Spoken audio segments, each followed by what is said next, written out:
The desert had its own kind of silence, not empty, but alive. It whispered through the sagebrush, hummed against the rocks, and breathed through the cracks of old wooden doors. On nights like this, when the wind moaned and the clouds rolled low over the sand, you could almost believe the desert was alive, and watching. Mary Dalton knew that silence better than anyone. For 3 years she'd lived alone in her late husband's cabin, on the far edge of the Arizona Territory, a place too far for company, too dry for crops, and too forgotten for law or gossip. She'd grown used to the rhythm of solitude, the creak of the porch, the hiss of the kettle, the long conversations she had only with herself and the wind. That night, the wind had teeth. The storm was moving in from the south, heavy with thunder and dust. Rain was rare in these parts, but when it came angry. The sky flickered with white veins, and the thunder rumbled deep enough to shake the floorboards. Mary set another log on the fire, pulling her shawl tight around her shoulders. The air smelled of smoke and sage, and a strange, metallic taste hung in the wind, like change. Then came the sound that didn't belong. A knock. Soft at first, then again, louder, urgent, 3 raps that cut through the roar of the storm. Mary froze. Her hand stopped halfway to the kettle. She stared at the door, her heart drumming. No one came out here. Not in the middle of the night. Not in this kind of weather. Another knock, this time a man's voice, strained and low. "Ma'am, please." The voice was faint, roughened by pain or dust or both. Mary's instinct said danger, but something in that voice, desperation, pushed against her fear. She lifted the rifle from beside the hearth, the same one her husband used to carry.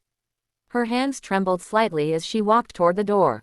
The firelight behind her threw a long, thin shadow across the floorboards. "Who's there?" she called out. No answer, only the wind. Then again, a thud, like a body collapsing against the door. Mary's breath caught. She hesitated only a heartbeat before unbolting the latch and pulling the door open.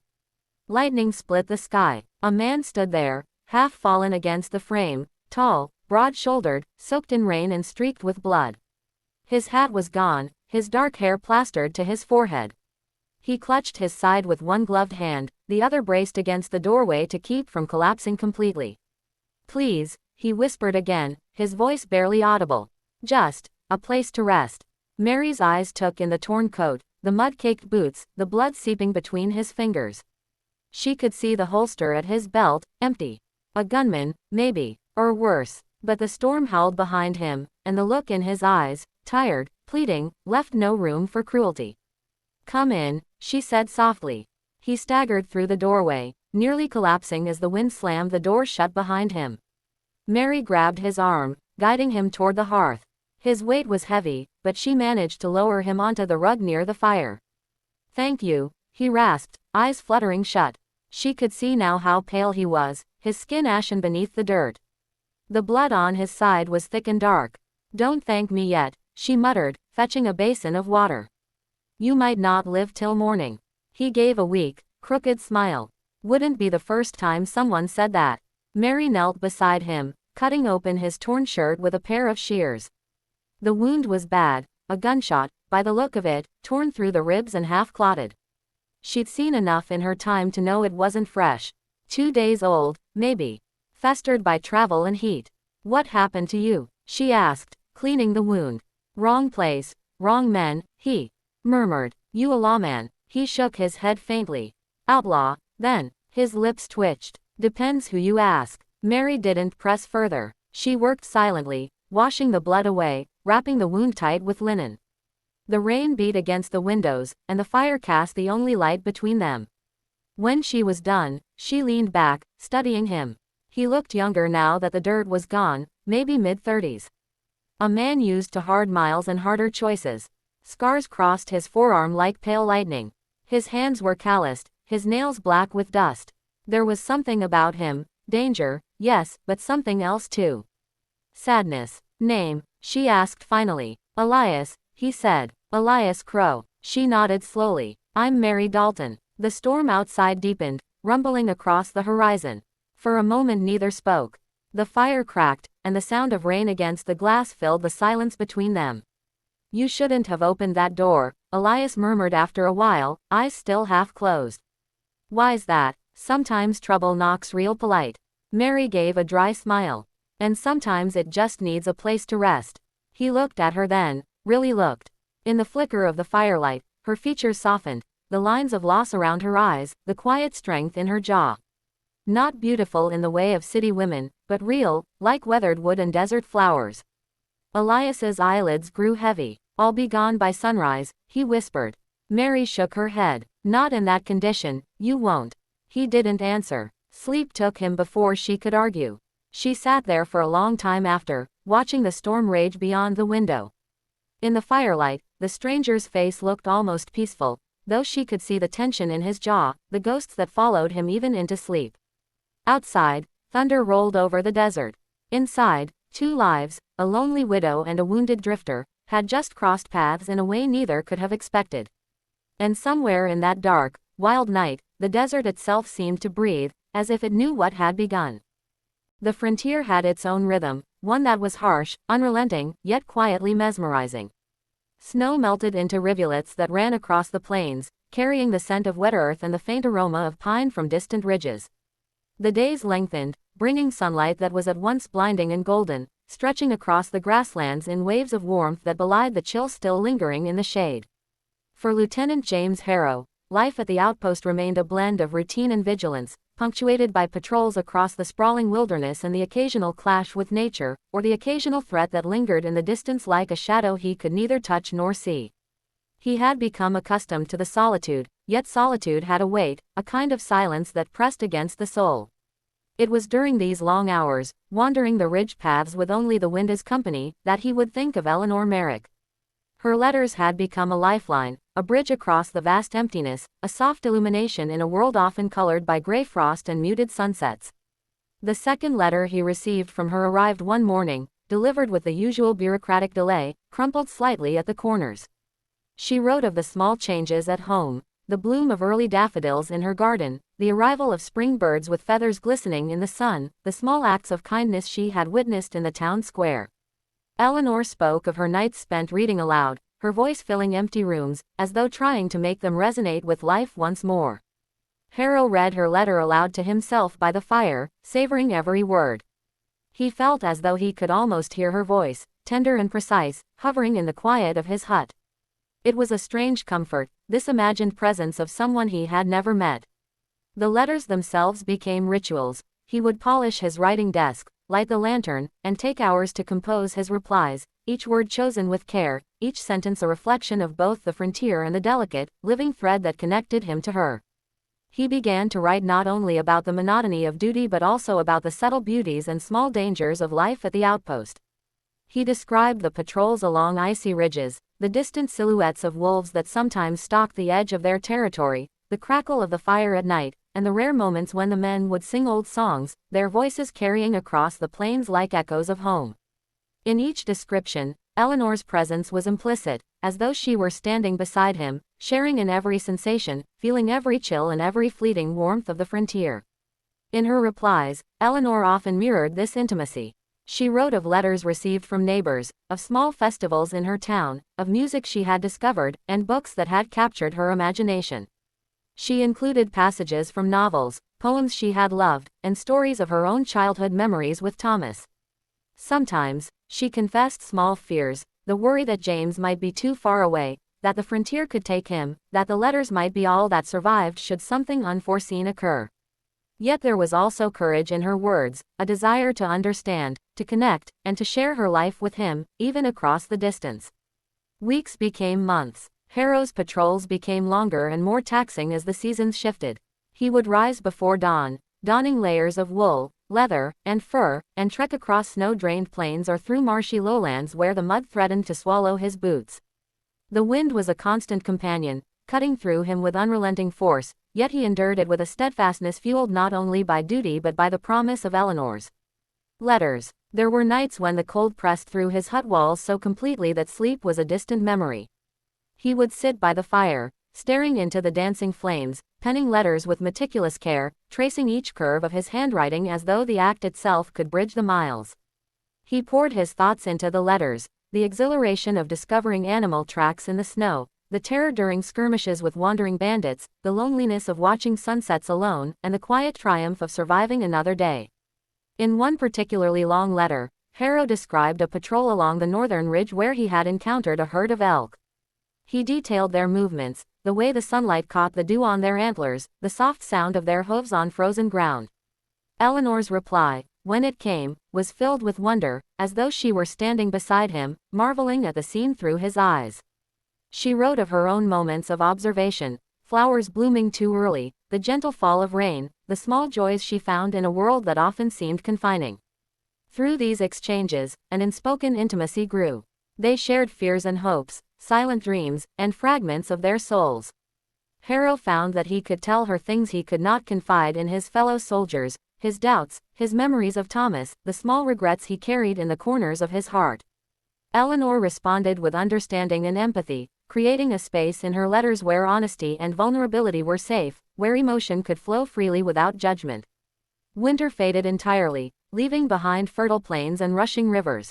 Harrow's patrols extended into territories previously unexplored, and the solitude became almost sacred. He would walk for hours along ridges, imagining Eleanor reading the letters he sent, imagining her thoughts and reactions, imagining the conversation that existed silently between them through ink and paper. The frontier had become a canvas upon which they painted a shared world, a world that existed in letters, in imagination, and in the quiet, unspoken bond that grew with every correspondence. Yet the solitude of the frontier was not without peril. During a particularly long patrol, Harrow's unit encountered a sudden blizzard, the wind howling through the ridges like a living entity intent on swallowing them whole. Visibility dropped to near zero, and each man struggled to keep his footing on the icy terrain. Harrow wrote to Eleanor later, describing the storm in vivid detail, the way the snow whipped across the plains, how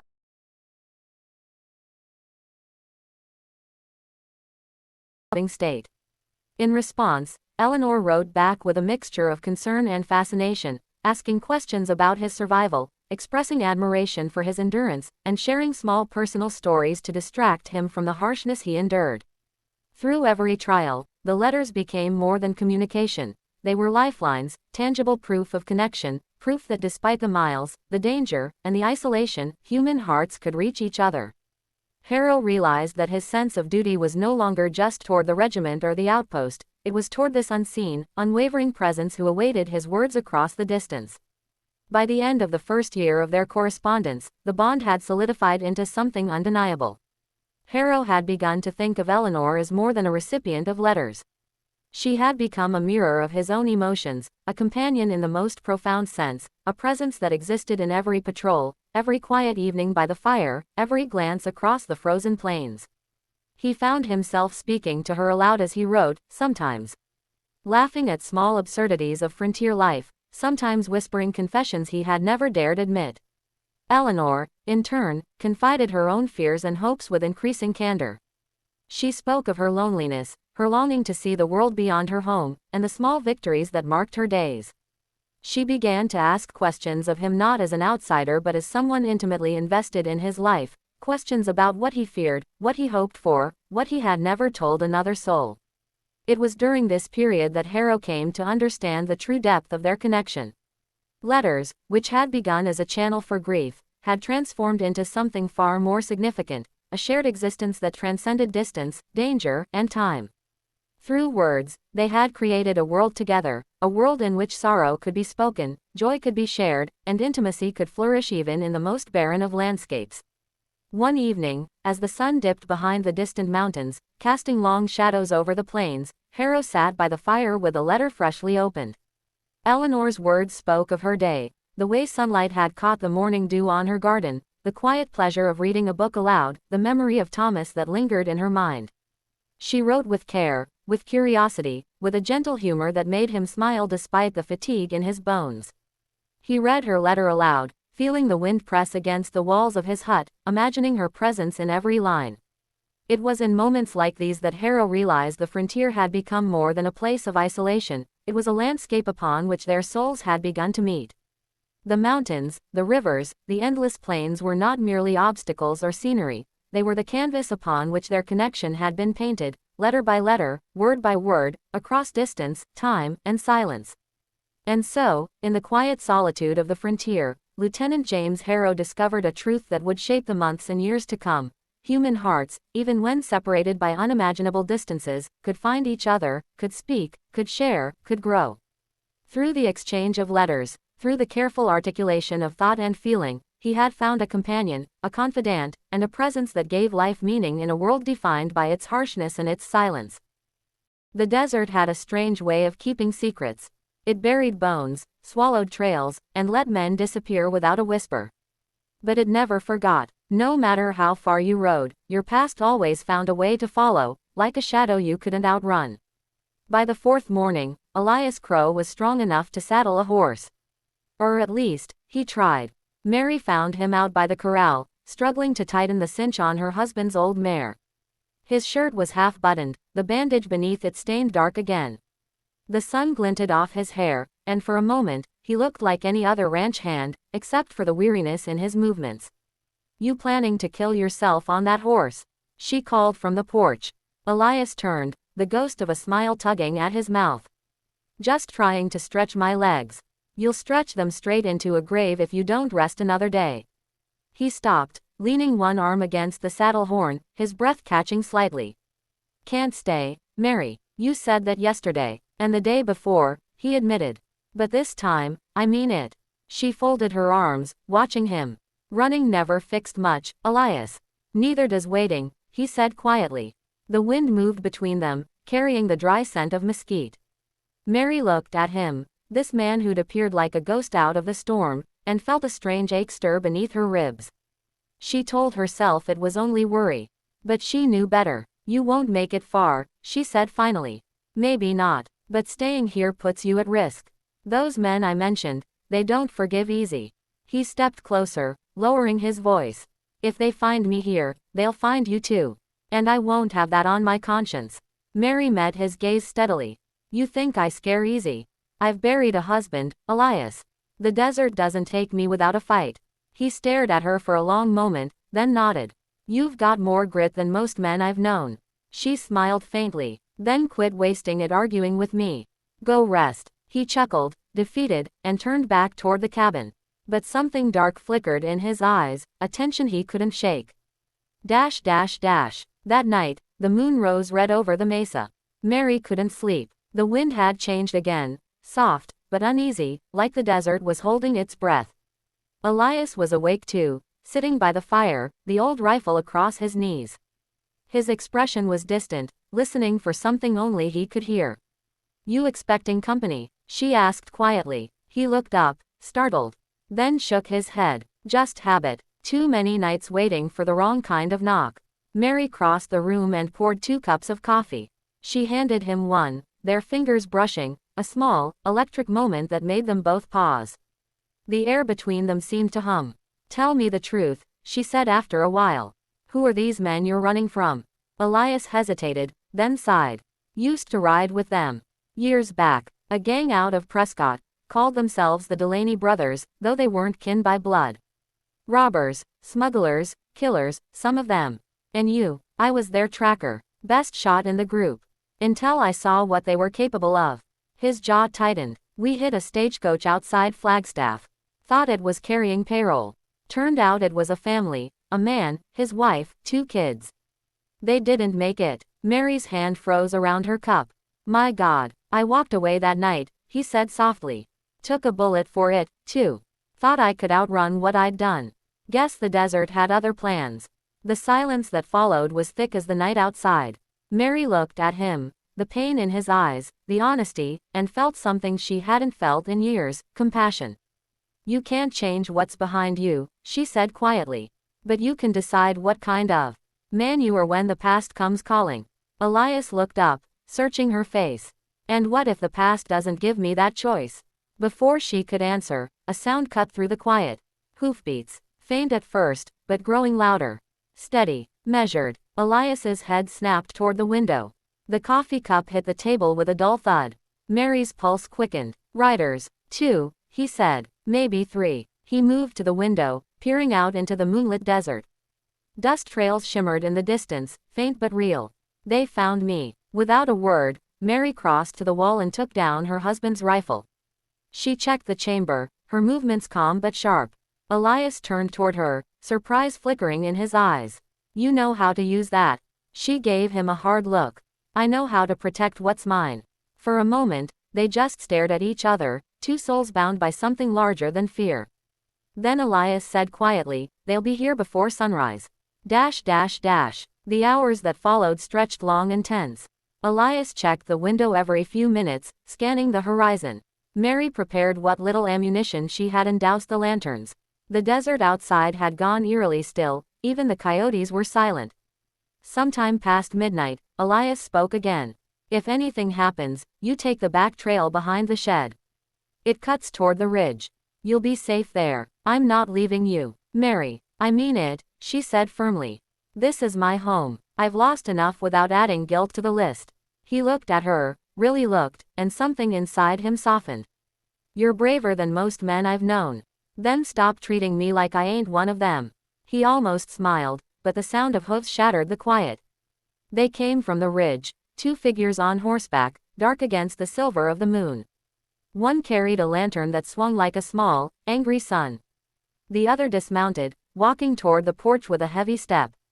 Elias raised his rifle slightly, eyes narrowing. Delaney, he muttered, didn't think he'd ride this far south. Mary crouched near the window, heart hammering. Through the glass, she could just make out the man's face, sharp features, a cruel mouth, eyes cold as river stone. The kind of man who'd kill for the pleasure of it.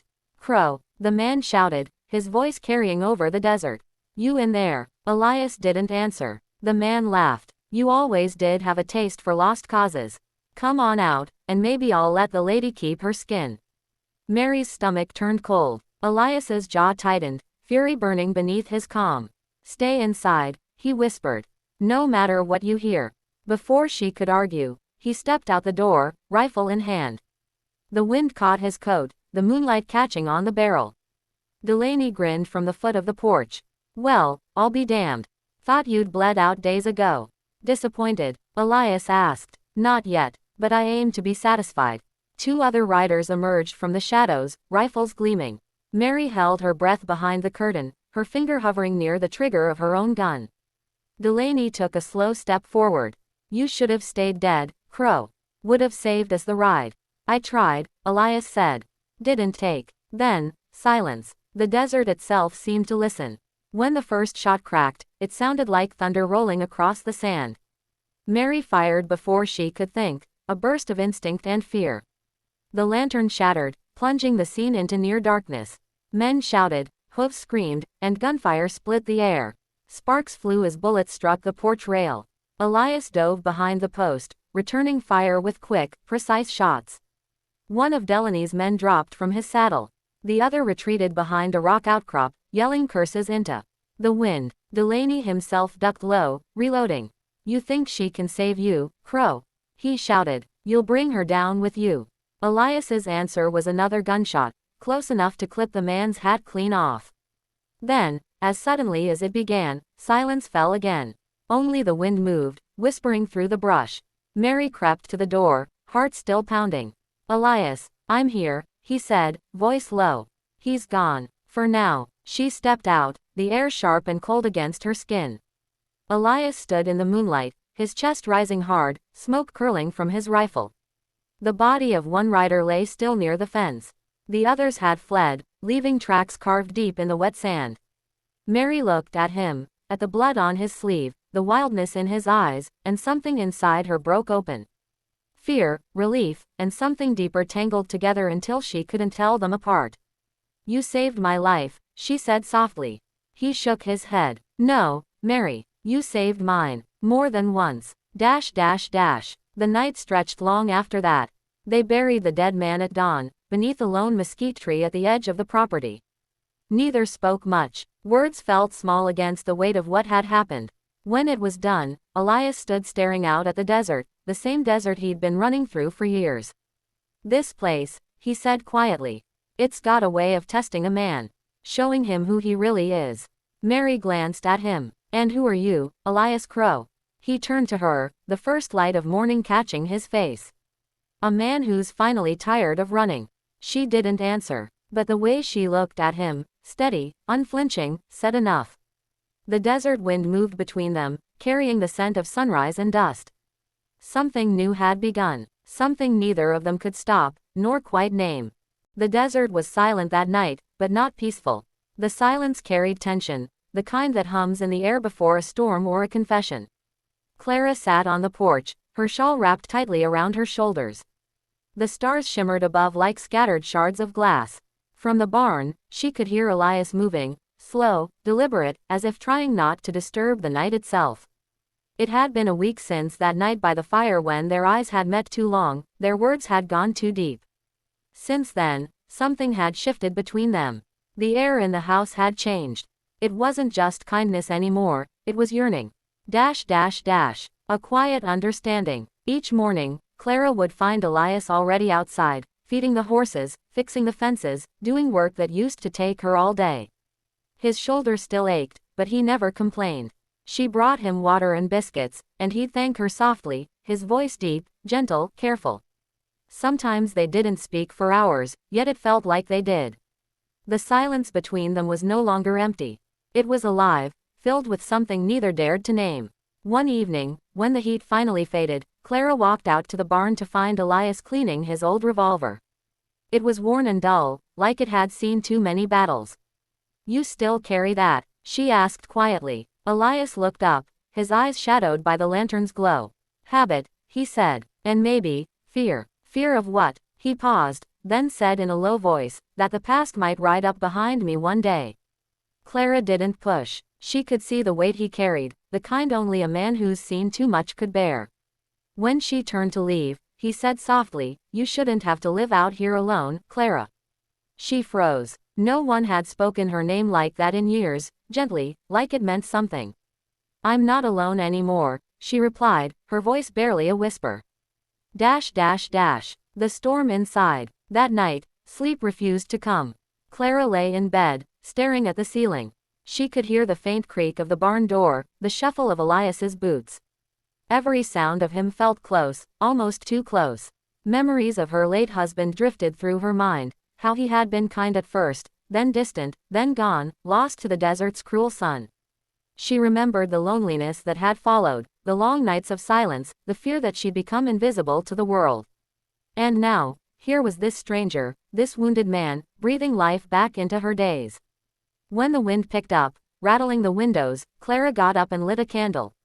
She hesitated at the door before walking toward the barn. The night air was cool, the kind that carried the scent of sage and sand. Elias looked up when she entered, surprise flickering in his eyes. "Couldn't sleep?" he asked. "Could you?" she countered softly. He smiled faintly. "Not much." The silence that followed was tender, trembling. Clara's heart beat so loud she thought he could hear it. "Elias," she whispered, "what are you running from?"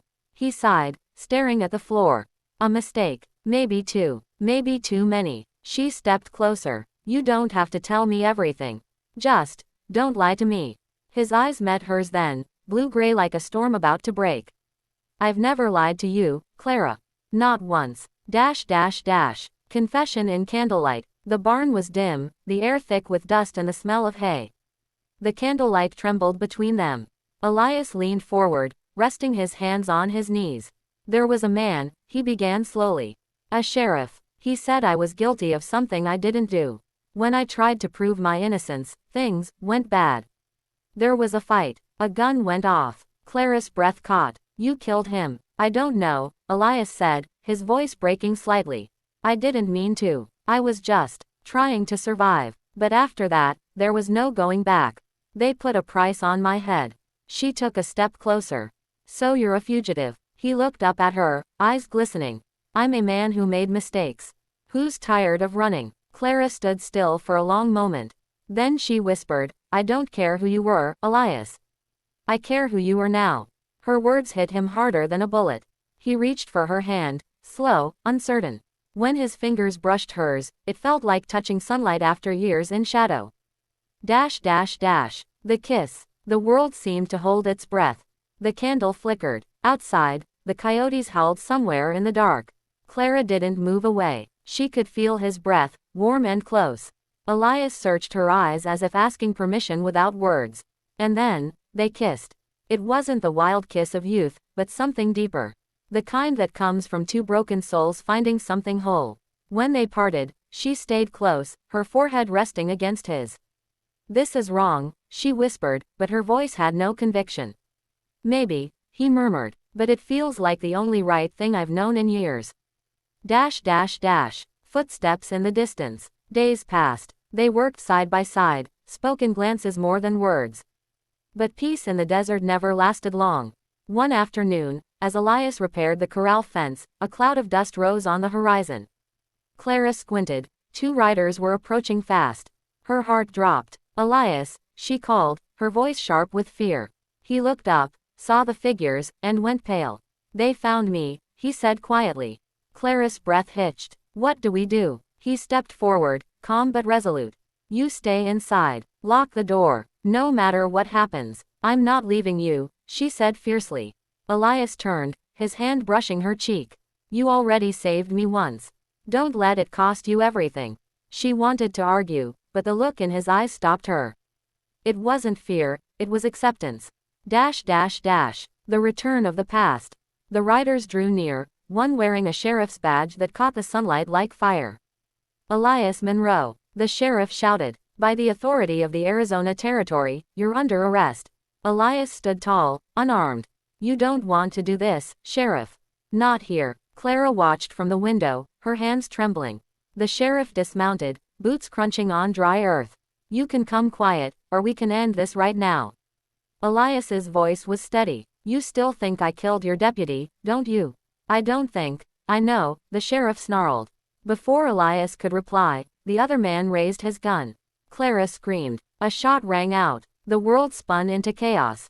Dash dash dash. When the dust settled, Elias was still standing, but barely.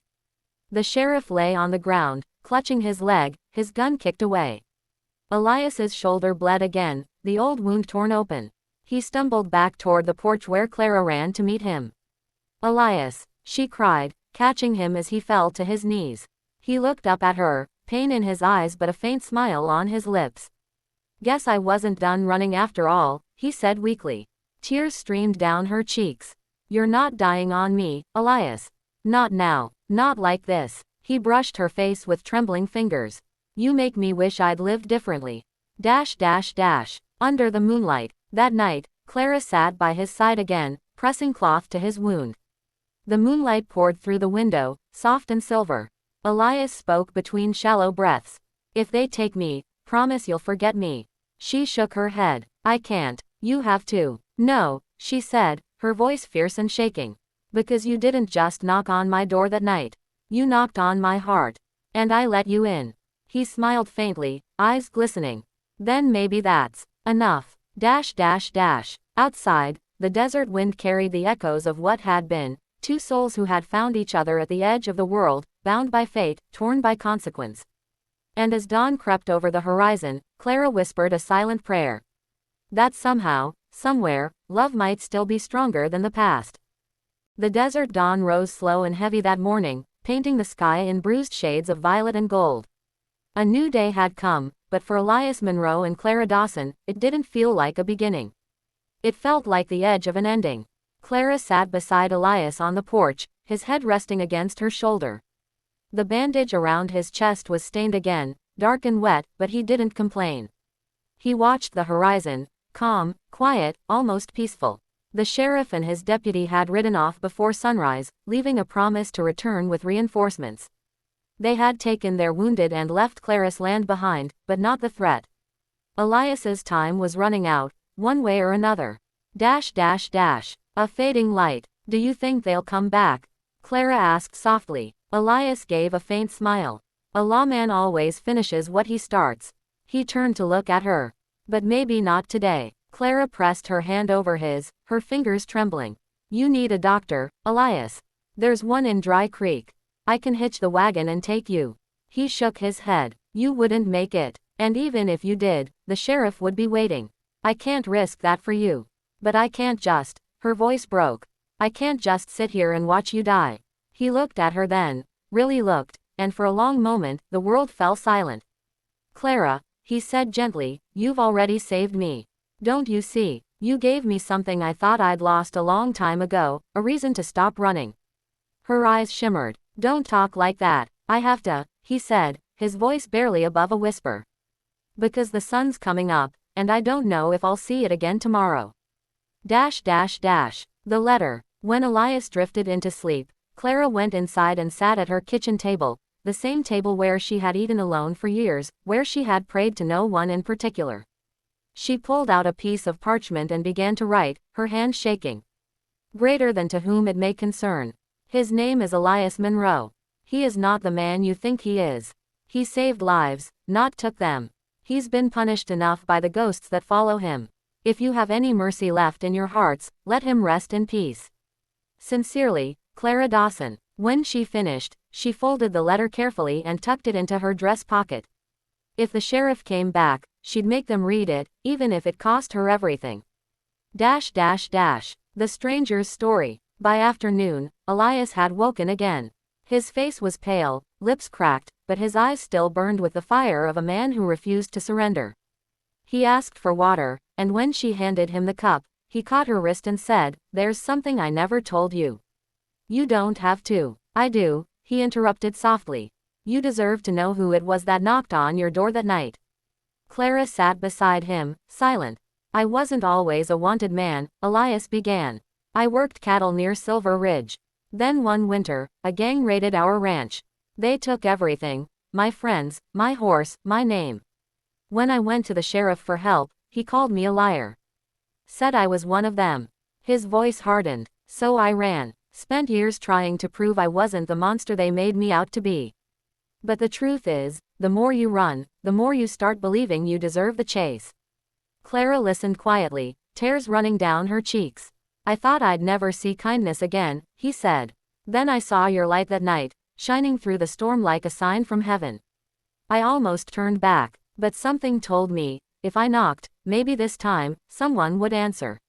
She reached for his hand. "And I did." He smiled faintly. "You did. The return of the sheriff. The peace didn't last long. By late afternoon, a rumble of hooves echoed in the distance, a low, steady thunder that grew louder with every second. Clara stood from the porch, shading her eyes against the sun. Dust rose on the horizon. 3 riders. The sheriff had returned. Elias struggled to stand, but Clara pushed him gently back down. "No," she whispered. "Let me talk to them." "Clara, you've fought enough, Elias. Let me do this." He hesitated, then nodded. "If it comes to it, don't let them take me alive." She froze. "Don't you dare say that." He gave her a weak smile. "Some men don't belong in cages." The stand. Clara stepped out into the sunlight as the sheriff and his men rode up. The wind whipped at her hair and dress, but she stood firm.